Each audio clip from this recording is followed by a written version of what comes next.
Introduce ourselves. We're students from Can I? Holland. Hi. We're kind of filming this for Channel 8 maybe.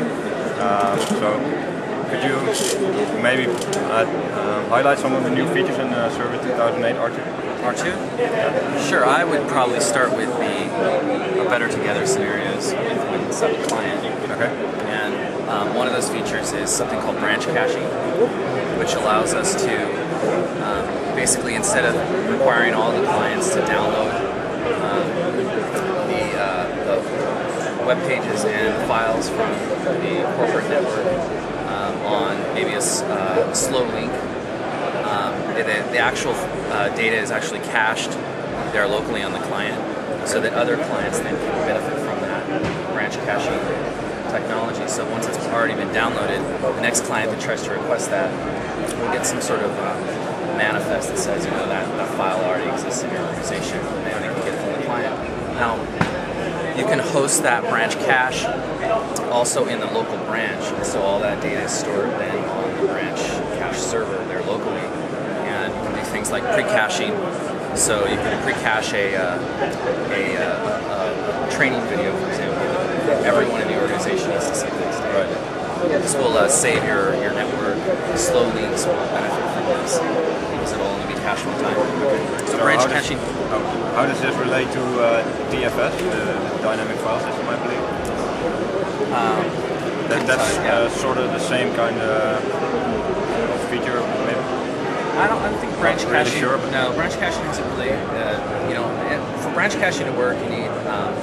My understanding is you need a Win7 client and an R2 server at this point.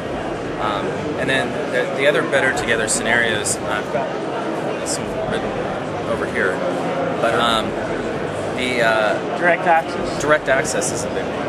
Direct access is essentially removes some of the burden of VPN type situations that you have today. Today it's kind of a situation where you got to have some VPN software, VPN in.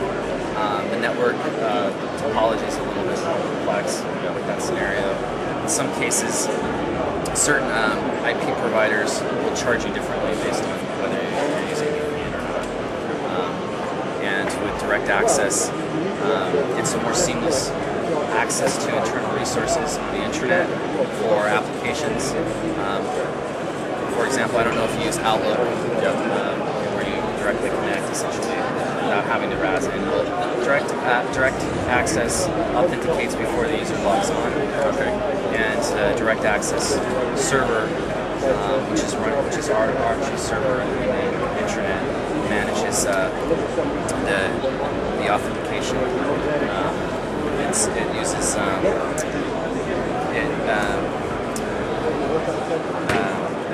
encryption used is the same encryption that's used today. Okay.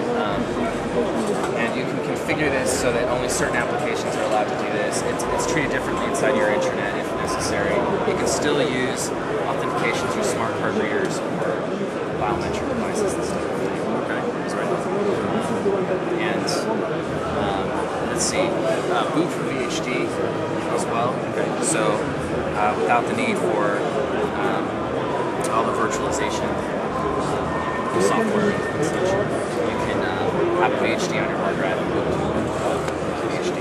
Okay, Which is a nice feature. That's a great feature. There's something called BitLocker to go, I believe. I'm not sure the final name on that, but it allows you to, with Win7 client and an R2 server, require that external devices like thumb drives, external USB drives, that type of thing, the data gets encrypted through BitLocker before that drive leaves the network.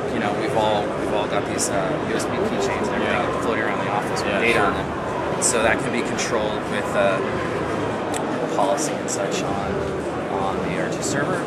Active Directory has a number of enhancements.